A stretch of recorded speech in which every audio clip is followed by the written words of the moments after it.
Because a friend of ours, Alicia Dickens, has introduced me to Senator David Haley. A senator? A senator. We're having a politician on From Felon to Fabulous? Yeah, and guess what? He's not anti-felon.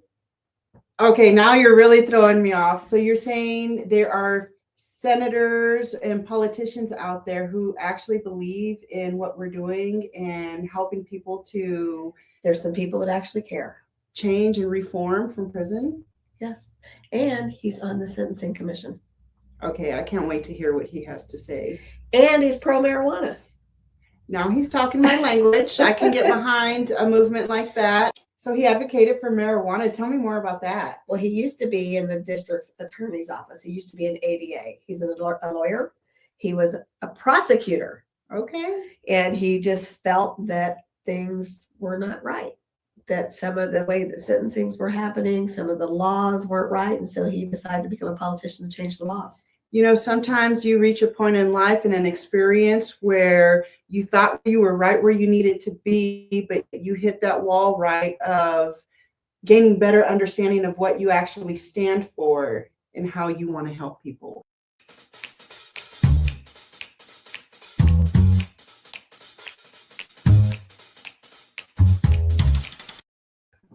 I'm Kansas Senator David Haley, representing Wyandotte County in the Kansas Senate. And for many years, I have introduced and advocated for not only the medicinal, but the recreational use for cannabis in the forms that can be regulated and taxed and utilized freely in the state of Kansas.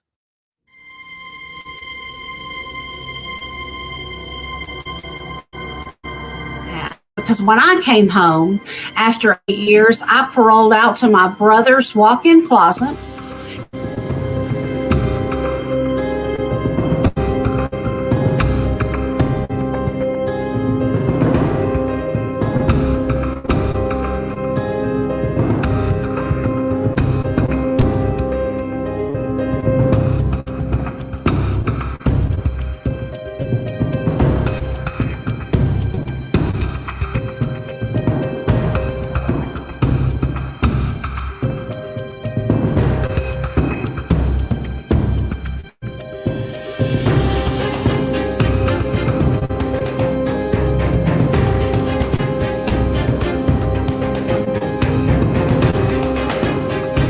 I still got 3 years of parole left.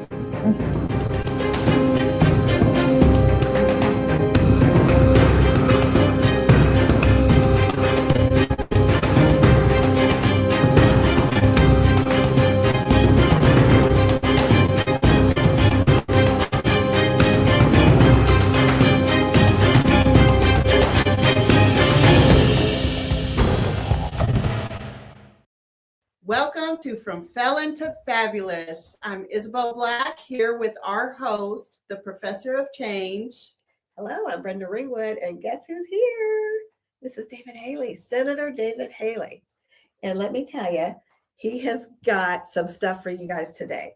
If you think that you know everything about what's going on with our laws and our legislation, you need to hear what he's got. And I have to also say, you're going to be surprised to hear some of the way he thinks about some of the stuff we talk about. Why don't you introduce yourself and tell us a little bit about you and how you got into this? Well, thank you. I'm really excited to be here from Felon to Fabulous and appreciate you having me. The opportunity to get a chance to talk about some issues, not only here in Kansas, but throughout the system, how we talk about, hopefully, some areas that we look at in a more inclusive and inspiring community.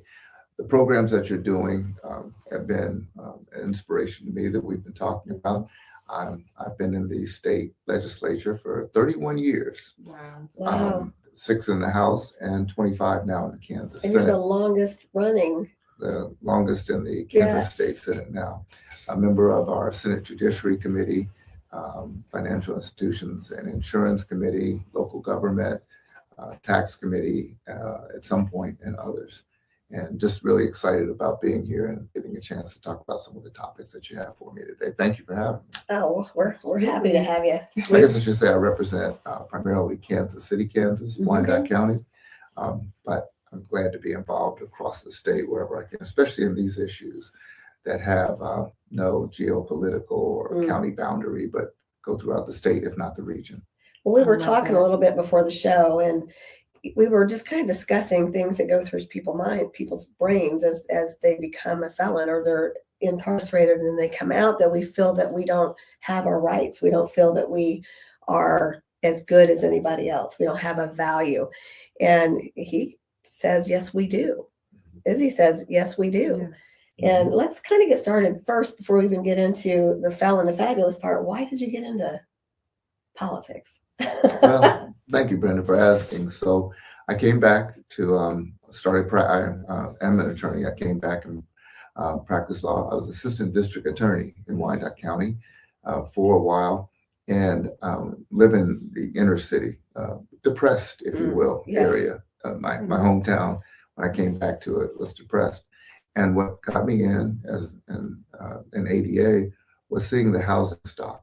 We had and still have, sadly now, lowly as many decades later, so many empty houses, vacant houses, missing windows, missing doors that are not being maintained.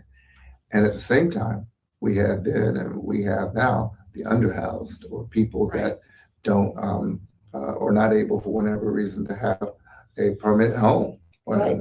It just made sense to me then, and still now, even though it hasn't happened, take some of that housing stock instead of demolishing those, which is often what cities like Kansas City, Kansas, and others do.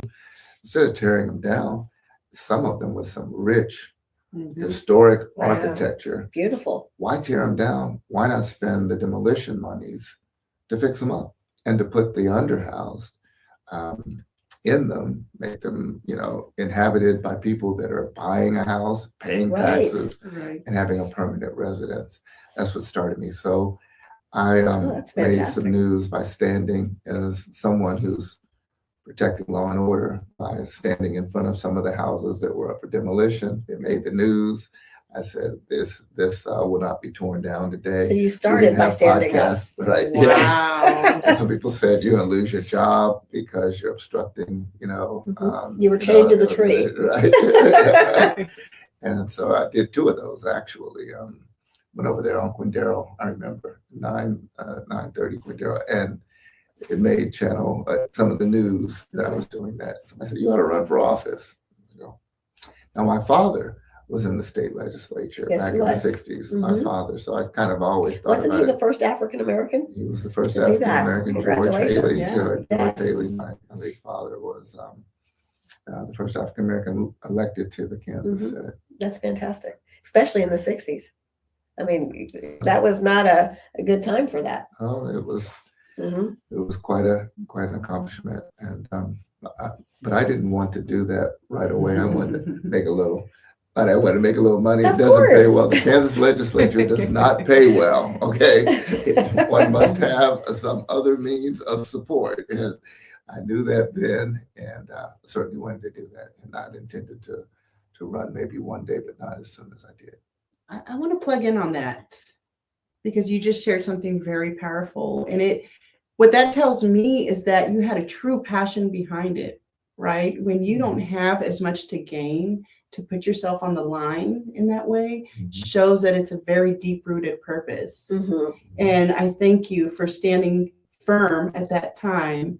And now you've got to, how many years later, you're still making change because you practiced, right? That courage, that commitment to that bigger purpose that you were being called to. And I love it. I love it. Well, thank you. But really, for those who are driven to or who embrace their own passion, it's not about the money. I mean, look at what you're doing here from Felon to Fabulous. Look at becoming the better you. I mean, it's something that you're doing, not necessarily for any remuneration, right? It's for community. But it's just, and I enjoy, and I've gotten a lot out of it. I haven't made money at all being in the legislature. I always have to have outside, things to do. I don't know why people think politics pays. Well, some do. Some do. Yes, but not at the state level. This is not the state of Kansas. No. There are some states that pay handsomely, but Kansas is not on that list. No, it's not. I think we're number 47 out Okay. of 52 Oh, state wow. legislators, Wow. 52 including There's work Puerto to be done, Rico guys. Right. and Guam, that in terms of, what the pay scale is. But Wow. to your point, Mhm. I am so proud to be asked to be a part of the community in a way that can bring about a catalyst for change, whether it's housing, whether it's economic development opportunities, whether it's, Right. and to be called upon as, one of the members of the community that's looked to be a viable Right. part of it, as I know you do with From Felons to Fabulous. You're changing lives, Right. and you're being a part of that, called upon to do that. It's just something that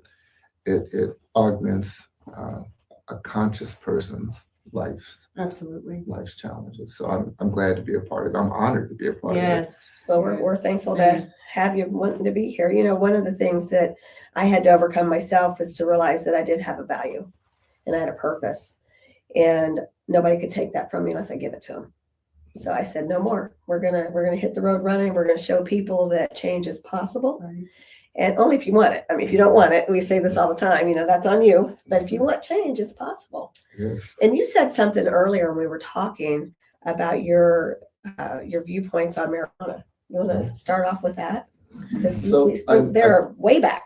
Yeah, when you start really looking at the system or our systems of incarceration, how do people have interaction with the system, for arrest, for prosecution?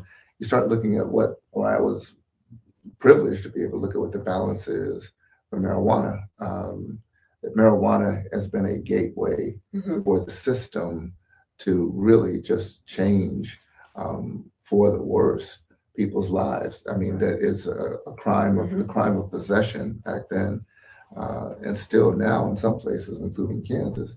It's crazy. It's horrible. A benign, innocuous, natural use of a substance that grows naturally. Marijuana should not be criminalized. And I now know that 2/3 of America realizes that be it for recreational or medicinal ingestion, it's widely accepted. Yeah. And it should be. And it should never have been anything really that would cause someone to have a record or even an arrest. But in 2009, 15, 16 years ago, I introduced a bill in Kansas, which has not passed yet. Still, wow. This is when there were 2 states that had just medicinal marijuana, but I passed it. I did not pass it here, but I did introduce the bill, and I've lobbied for it ever since. Well, keep on. Yes. Keep on. We were talking earlier too. I would much rather have a conversation with somebody that's smoking weed over somebody that's drinking. Yeah. There's just to see the difference where alcohol is legal and marijuana is not. So, in the state of Kansas anyways, but I don't think it's legal federally anywhere. Marijuana didn't have as good a lobby as the alcohol Right. industry. Right. But it's catching up. And It is. One day it will It be is. legal. And it takes us all doing our part. Yeah. It does. Right. It does. As an intentional healer, I have a business also, Gigi's Natural Hippie Essentials, which is ointments made of medicinal plants. It does not have CBD, it doesn't have THC, but I know that it has the same healing properties as that plant, as the cannabis plant.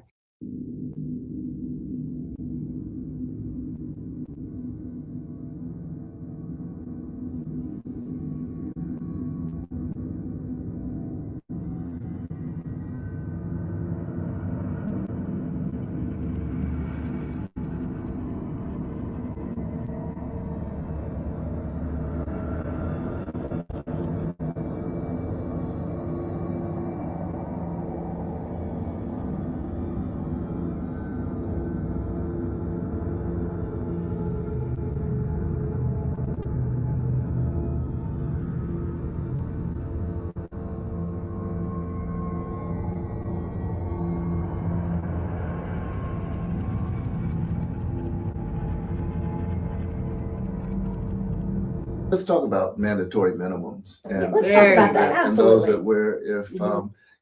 something as innocuous as possession of marijuana, Yes. some of the problems that this says that Yes. there's an automatic sentence in the grid, such as it is, looking at, of course, there's priors, if there's priors, but sometimes just And you're part of the initial- sentencing committee or the I'm- sentencing I'm- guidelines I'm or, honored to be on the Kansas Yes. Sentencing Commission. that's right, The commission. Sentencing Commission only makes recommendations based on a balance, and also keeping an eye on what the prison bed population happens to be in Kansas, which, by the way, is on the increase. Yeah, Actually, the women's are going down, the men are going which is up. good, and the men are going up. And Yeah. so, but at some point in time, and if it continues like it is, Kansas is on track to have to build yet another prison Wow. in the next 5 years. So, but That's those of unfortunate. us who really, not only, oh yes, because the way the climate is, if it's built, they fill it. Yeah. And Exactly. so Mhm. there are many of us on the Sentencing Commission, Kansas Sentencing Commission, and others who implore the legislature when a bill is introduced to look at the prison bed impact, the PBI, the prison bed impact, Mhm. which would say how many admissions, if this law passes, is it potentially going to make in the next year? And they do it for as many as 5 years, what the Wow. stacking Wow. effect will be. And so marijuana was a very big, or the decrim was a very big part of our consideration, a major part. It still is, at least what the sentencing guidelines would be, the mandatory minimums and what have you would be when it comes to possession and even distribution of certain amounts. So, there's mandatory minimums, even, I mean, not just marijuana, there's on so many different crimes that I think really need to be looked at by the person instead of just, it's a flat this, because what if somebody's never been in trouble before? They're getting a mandatory minimum. And I know in the feds, we have a big thing called conspiracy. So I'm not sure how that works on the state, but it's sometimes hard to prove, and people plea out and they're still getting mandatory minimums on it. And that's just not right. So I'm curious, with you being on that side of legislation, the system, when they're making these projections, are they relying on marijuana, the state of Kansas, to help fill these prisons? Because we're a state that's A good question. surrounded by states that have already made the approval, and we're the last ones holding on to something, right? Is it these projections that they're relying on? We have made that argument. It is a good point that indeed, especially surrounded now by every state that has legalization in some form or another of marijuana. Kansas is, I mean, we're on a border right here, and people are coming in with possession. So what's been helpful are many of the area prosecutors, many of the area districts attorneys that are saying they just won't prosecute possession, low-level possession in Kansas. Right. Now there's been a big push from other entities, more national now, to look at every crime. If a crime is a crime on the books, it should be prosecuted. But to your point, it's not a large percentage of Kansas populations that have normally, it's a jailable offense, so they're more in the county jail. Right. They're not very long. I don't think that it's really impacting too much the Kansas bed space impact. I'm pretty sure it's not that large because it's mostly handled at the local level, those crimes. Well, that's good news. Possession crimes. Now, there may be some main, some those with distribution, Right. large dealers, Which I guess would be there. takes us into the whole other part of that system as well, because what does distribution look like nowadays with all our surrounding states? People being able to travel to get it legally. So now, but I guess that's a whole nother topic of conversation. It's and I wish I were better prepared, because I do know the breakdown of what sort of what volume is. It's all a matter of volume, and sometimes of transportation or how it's being carried. Right. They want to look at if it's personal use or intent to sell. Yeah, exactly. If it's broken down, and, Right. I would want to say when I get, because I do have the information, I just don't remember Right. how much in terms of weight or how much in terms of how it's packaged or packaging that Okay. makes it determinable what the sentence would be. Right. So talk to me about second chances. How do you feel about that? Strong proponent of second chances. Kansas, I think, though, in many ways has been one of the leaders in certain ways for second chances and also for the identification of underlying crimes. We were a part of what was Senate Bill 123, which looked at those who had an addiction, especially a substance addiction, and to focus more on rehabilitation or therapy than incarceration. Right. Kansas led the nation in that theory, that somebody if you have a problem, addiction, should you be incarcerated and versus should there be treatment? And not 30-day treatment. 30-day treatment's not enough. Right. So we diverted a large amount of our focus towards treatment with Senate Bill. It's called Senate Bill 123, which, by the way, is managed by the Kansas Sentencing Commission. Oh, they're the ones that oversee the programs All for right. that. And we're expanding. Might mention that to you. That's beautiful. Here at your organization, that there are some organizations that can help augment and get some funding for administering those that are getting therapy over incarceration. And we manage, or the Sentencing Commission manages that program. That's good. It's good to know. But I've lost or didn't respond to your original point. There are many ways, or there should be many ways that we can be looking at second chances, other second chances that we have, because recidivism benefits no one. It does Right. not. And That's those right. that are going back in, Mhm. and so we look at the recidivism rate and look at what is it that led to many times those who would go back in and what it took. And some of that are, as we talked about, fees and fines. Mhm. Right. And sometimes second chances entail that this tremendous financial burden that has accrued while somebody was incarcerated. Maybe Because their somehow child mitigated. support still Child builds, support, their many fees, others, their many fees. restitution, everything is still building while they're in there. They have no income. So now they're coming out in debt. Yes. Right. Yeah, exactly. And then if they don't pay the debt, they're Then back in. it's So a that cycle. it's just a cycle. And were it not for that, they wouldn't have recidivated. It's we've looked at. It's not that they committed a crime, they didn't have the money to pay. Yeah.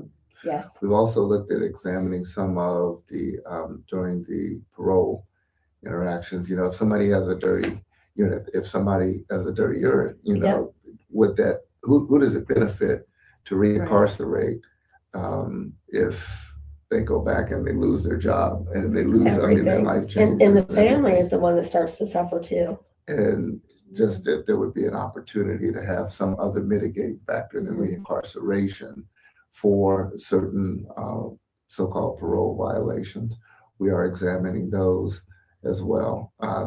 That's good to know. Yeah. That somebody's at least looking out, because I think a lot of people who have done time, even their families, they feel that the world's against them and that the state's against them, any type of authority figure is against them, any type of government, that it's all about, what are they going to do to me? And it's nice to hear that some people are actually on the side of helping.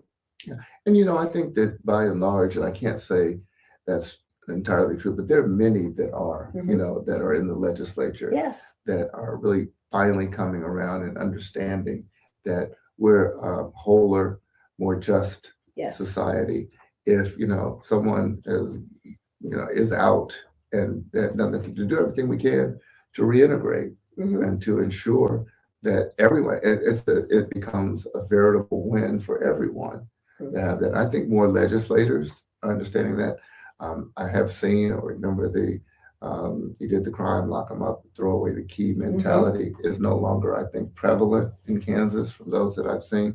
There's more, I think, a larger understanding now of societal And I do think betterment. the crime, it depends on the crime. If somebody's a very violent person and they're in and out, there needs to be some guidelines in place for protection on that. But to somebody that's really just an addict or a first-time offender that's never really had a history, I think things need to be looked at a little bit differently.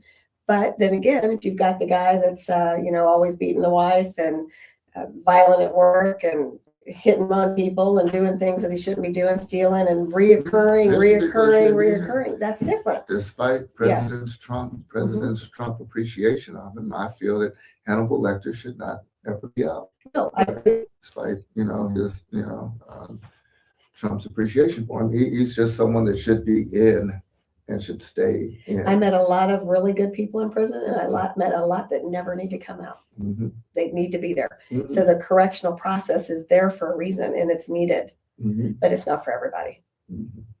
Yeah. And in my case, working in Riley County at the county level with the inmates, I got to see a lot of people who didn't deserve to be caught up in the system. But I knew in my personal world, a lot of people that needed to be in the system, so you see the injustice just kind of existing everywhere. But wow, I mean, to know that there's people, like Brent said, we can't say it enough, people out there who are committed, 25 plus years of making a change. That's very inspiring to me. And I know it's very inspiring to Brent, and I hope it's inspiring to all of you. We all can make a difference.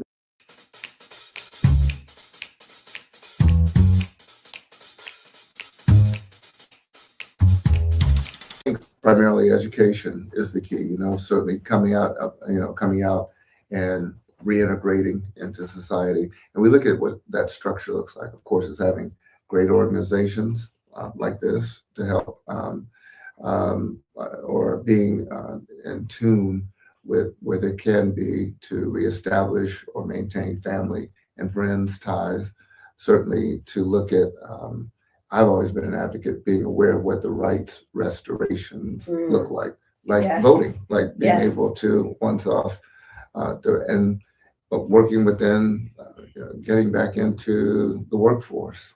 And having the right to have the job that they have the qualities for, that they have the experience and the education for, and not. But so many people don't get it because they have felon on their application, but they're qualified for that job. So as I was mentioning earlier, I really wish I'd had time to go back through some of the things I've advocated, but banning the box or not having those checked is now the law in Kansas City, Kansas. Yeah. We've not been able to pass Throughout still the state. statewide.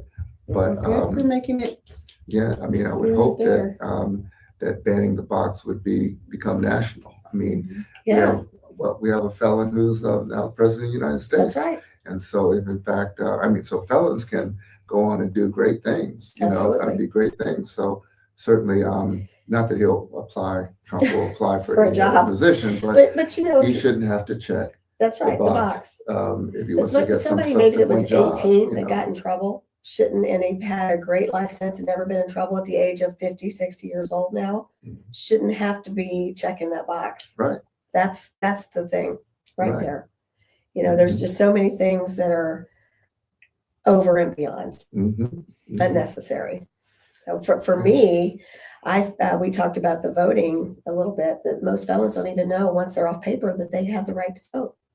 Exactly. Well, and that should be a part of the highly educated part of those organizations. We have an organization in Wyandotte County which is doing a phenomenal job. It's called the Village Initiative. Oh, wow. And they assist those who on reintegration once they're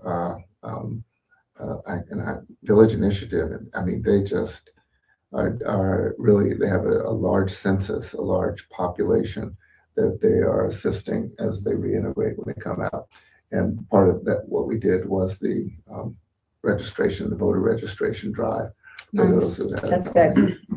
That's the first thing I made sure when I was eligible is I went and voted. Yeah, sure. It was a right and I was going to do it because you feel like you're stripped and, Yeah. and you don't have to be, So, we really want to thank you for coming. We I'm love your excited. insight. I'm And- excited. I thank you for having me. I wish I had been able to go through some of the other areas that I've we'll have you advocated, back. but, We'll have where you at now, what's all going right, on. all right. So what's your main focus for 2025 in your legislature? So I'm trying to do economic development Okay. right now for, a lot of flux, a lot of things coming out of DC that we're trying to figure out as they distill that here, but tax reform, property tax relief, and also economic development. I'm pushing for a Wyandotte County Port Authority, Oh, which would good. develop the riverfront all There's along so from the much that Condero could, yeah, ruins that's through dying down Kaufman there. Yes. and I think that that will have a main push that would be very helpful.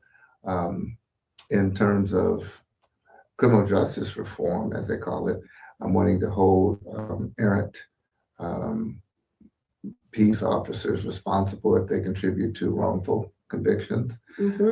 We had a celebrated case where I'm working on the jailhouse informant legislation that will reduce the jailhouse informants that get their sentences changed for false testimony, often false testimony. We call that the Pete Coons Act. Yes.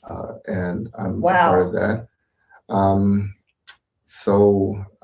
want to make a hold responsible that those that contribute to wrongful convictions to have to pay out of their pocket for some of the judgments. And they should. Yes, absolutely. It's damaging. We had a detective who committed suicide after being accused. His estate should have to pay in once those civil suits are determined, and not just the taxpayers. That's my bill. It's called deprivation of rights under color of law. Those are my bills. All these bills are located at kansaslegislature.org under my name, the ones that I've introduced from the Port Authority and others.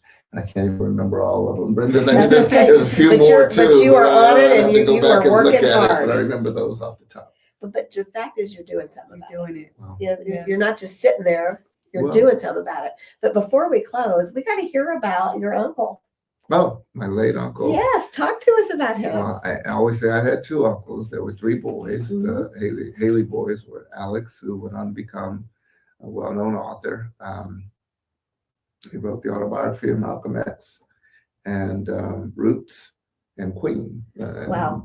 Then my father was the other son, the middle son, George, state senator, and went on to work in D.C. and become ambassador of the Gambia, where the country where Kunta Kinte, my ancestor, came from. Isn't that amazing how they all tie?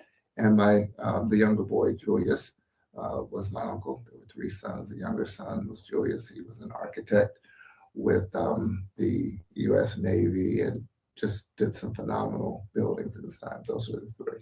Very smart family. Well, very smart family. I'll just say this: they all continued, and no matter what life threw at them, they kept pushing to come through it. Well, I would tell you that when I saw the movie Roots and never read the book, it really opened my eyes. It really opened my eyes, especially being Caucasian. I had no idea. Yeah. I had no idea. And I was young, but it was like, wow, it was powerful. Yeah. Because things happen. Well, that's the truth.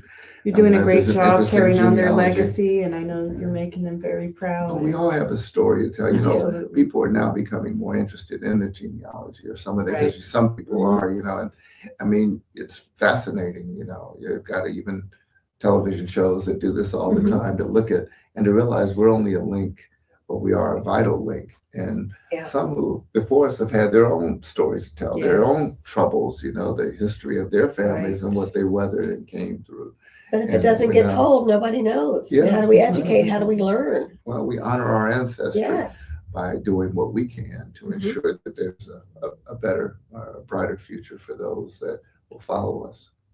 Well, I'm so honored that you have blessed our office, our studio today. It's been my honor, my pleasure, and my blessing. Thank you for having me. Yes, absolutely. I'm glad we got a chance to visit.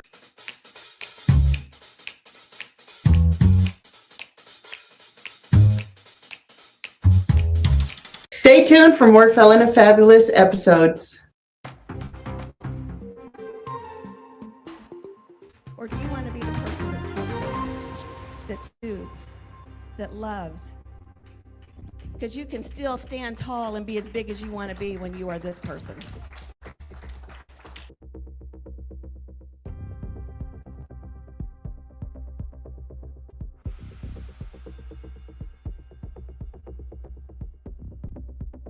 Izzy, can you believe we just had a senator on the show?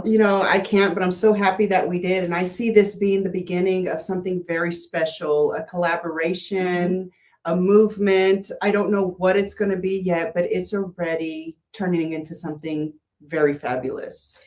But what I was impressed with the most is that somebody in legislature, somebody who's been in the prosecution office as an attorney, is now pro-felon. He's not, hitting the grind that everybody needs to be behind bars. Right. And what really got me was someone who's been in politics for 25 years, Still creating bills. still making To help changes. people. Yes. And their heart's not calloused.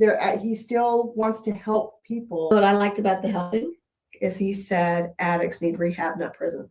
That's right. Addicts Getting need to rehab, the not root prison. of what's really going on. That's really what I appreciated from Senator. And then look at his family heritage. He comes from a very nice line of Yes. waymakers, go-getters, and people who inspire change in others. So stay tuned because we have more from Felon to Fabulous.